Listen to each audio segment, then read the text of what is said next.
kabajamtoota daawwattoota keenya amma oduu mootummaa Waaqayyoon isin dhageessisaa oduu wajjin aan obbolessa keessan Dastaan Sarmuuti. Oduu hangafaan dubbii himaan mootummaa Waaqayyoo hafuurri qulqulluun akka gabaasetti namni tokko biyya Itoophiyaa irraa gaaffii 60,000 lakkaa'amu qabatee gara teessoo mootummaa Waaqayyootti ol imaluun isaa beekame. Haaluma wal fakkaatuun namtichi gaaffii hedduu qabatee gara mootummaa Waaqayyootti ol imale lammiin biyya Itoophiyaa kun gaaffii inni gaafate hedduu ta'uu isaarraan kan ka'e gaaffii isaa lakkaa'u yoo nama rakkisees achi keessaa muraasni gaaffii inni Waaqayyoof dhiyeesse keessaa inni hangafaa noon lammiin biyya Itoophiyaa lafti keenya lafti Itoophiyaa biyya qulqullitti kan mudaa hin qabne kan cubbuu hin qabne kan miilli Waaqayyoo addunyaa kana irraa filatee irra ejjetu Waaqayyo duratti kan haala malee jaallatamtuu fi kakuu kan qabdu kitaaba qulqulluu keessatti maqaan biyya keenya ala hedduu irra deddeebi'iidhaan kan ka'u ta'uu ishee wal qabatee rakkoon walirraa hin fu'incitne kan itti fufu kun biyya Itoophiyaa keessatti waraanni beelli dhukkubni waan kana fakkaata wal ajjeesuun gidiraan kadhattummaan hiyyummaan biyyarra dhaabbachuu waan dideef biyyi Itoophiyaa kan sagalee kee keessatti caqafamte kun ishii kana moo kan biraatu jira jechuudhaan gaaffii gaafachuun isaa beekameera. Akka dubbii himaan mootummaa Waaqayyoo hafuurri qulqulluun waa'ee nama kanaa ibsetti deebiin Waaqayyo nama kanaaf kenne aan Waaqayyo gooftaan machaa inni qulqulluun kan Israa'el sanyii namaa hundumaafuu kakuu wal fakkaatu malee kakuu adda addaa kan hin qabne ta'uu koos hin beeksa jechuudhaan kan dubbii jalqabe uumaan waaqaaf lafaa tokkichi inni jiruuf inni jiraatu kan qixxee hin qabne Waaqayyo inni qulqulluun kan Israa'el aan sanyii namaa hundumaaf karaa Abrahaam karaa ilma koos wantan kakuu galee nama hundumaaf cubbuu isaa kan dhiisuuf addunyaa kana tokkicha ilma koo dabarsee kennuutiin akkan jaalladhe kan gara koo dhufu hundumtuu akka fayyu jireenya barabaraa akka qabaatu malee akka hin banne karaa dhugaan jireenyi Yesus Kiristoos ta'uusaa qofaan asatti kan amanu akka hin salphanne akka hin salfanne isaa fi abdii jireenya barabaraa kan qabaatu ta'uurra kan dabre saba tokkoof mandara tokkoof biyya tokkoof qobaatti kakuun qawee gale hin qabu jechuun haasaa kana salphisee dubbachuun isaa dubbii himaan mootummaa Waaqayyoo hafuurri qulqulluun gabaaseera. Haaluma wal fakkaatuun namtichi gaaffii hedduu qabatee gara mootummaa Waaqayyootti ol imale kun lammaffaa irratti akka kana jechuun Waaqayyoof gaaffii kan dhiyeesse ta'uun isaa beekameera. Gaaffii isaatiinis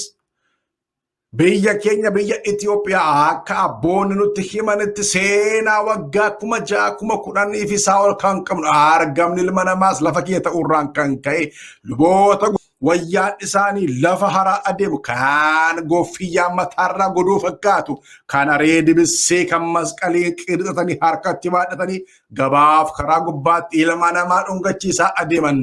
wanni yaa isaanii adii hedduu utuu qabnu biyyi keenya nagaa dhabuudhaan obbolummaan jaalalli tokkummaan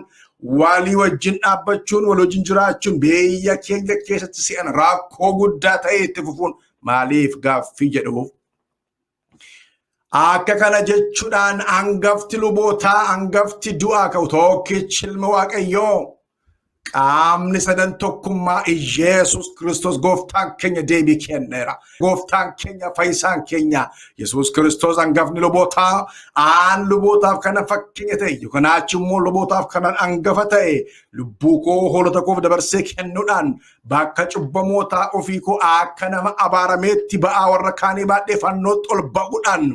dhiiga koo dhangalaasee gadadamoota irraa idaa kaffaluudhaan malee mandararra adeemee korbeessaaf sangaa qalchiisee taaskaara nyaachuun kan hin beekamne taakkaas yakki akkasiin gubbaatti argame kan hin beekne luboota yeroo ammaa kana biyya Itoophiyaa irra waayyaa lafarra haraa adeeman kan mukarraa fannoo muratanii karaaf gabaa gubbaatti nama dhungachiisaa adeeman kana arraawwadhe hin beeku jechuun hangafti lubootaa qeeqeera.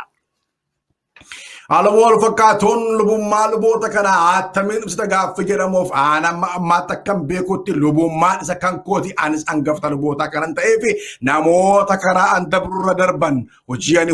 hojjetan fannoo ani baadhe baatanii fi dadhabootaaf kan humnatan hoolotaaf dabarsanii kan of kennan malee namoota hiyyeessarraa nyaatan namoota waa'ee lubbuu baduun hoolotaa isaan hin dinqine warra ofiif jiraatan warra wangeela gurguranii mana bitatan kana raawwadhee hin beeku jechuun hangafti luboota ammas jara kana qeequun ibsameera. Gaaffii nama wal fakkaatuun namtichi gaaffii hedduu qabatee empaayeraa Itoophiyaa irraa gara mootummaa Waaqayyootti imalee gaaffii akka kana jedhu Waaqayyoon gaafachuun isaas beekameera. Gaaffii nama kanaan itti aanu akkas ture. Biyya keenya biyya Itoophiyaa raajota gurguddoo TV channel banatanii keessaa alatti beekaman kan amma konkolaataa hedduu qaban kan mana baay'eedhaa qaban kan namni ajab safuutti namni afaan harkarra kaate oofuu jedhee oofamee biraa dacha'e kana utuu qabnu akka sagalee keerraa arginetti raajota kee wanta waggaa 1000 duuba waggaa 500 duuba waggaa 100 duuba raawwatu itti maaturuu kee sagalee keerraa argine jirra. Amma garuu nun hawaasni Itoophiyaa biyya keenya biyya Itoophiyaa eessa akka deemuuf eessatti akka dhaabbatu wallaalurraan kan ka'e wanta sa'aatii 2 duuba yoo ta'u wallaallee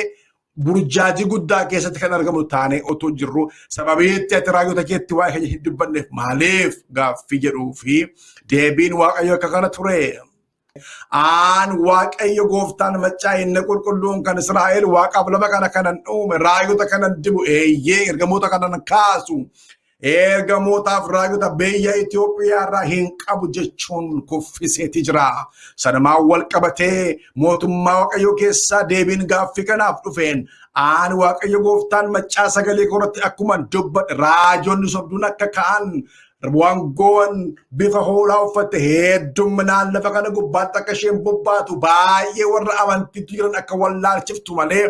ani raajota si'ana biyya Itoophiyaa keessa manyaaqan kan teestaan namadhaan kan kaalchoon lafarraa nama butan kan akka hadurree adalaatti qe'aadha hiyyeessaa keessa adeemanii itittuudhaaf aannan dhangalaasaa oolan kan sabbataa hiyyeessaa qullaattan bisan kan gaa'ela namaa digan kan waa'ee biyyaa soba raajan kan wangeela gurguratanii fi kan ijoollee durbaa namaa gudeedan raawwadhee saba kootti dibee akkan hin kaafne sabni Itoophiyaa beeku qaba. Aan Waaqayyo gooftaan maccaa qulqulluun kan Israa'el dhugaa wajjin malee soba wajjin dhaabbadhee kanan hin beekne qulqullummaa wajjin malee xuraa'ummaa wajjin dhaabbadhee kanan hin beekne aan raajota wajjin dhaabbadhee hojii kan hojjenne ta'u gosa sabni Itoophiyaa naaf haa baru kun maqaa koo xureessuudhas jechuudhaan dhaamsi mootummaa Waaqayyoo akka kana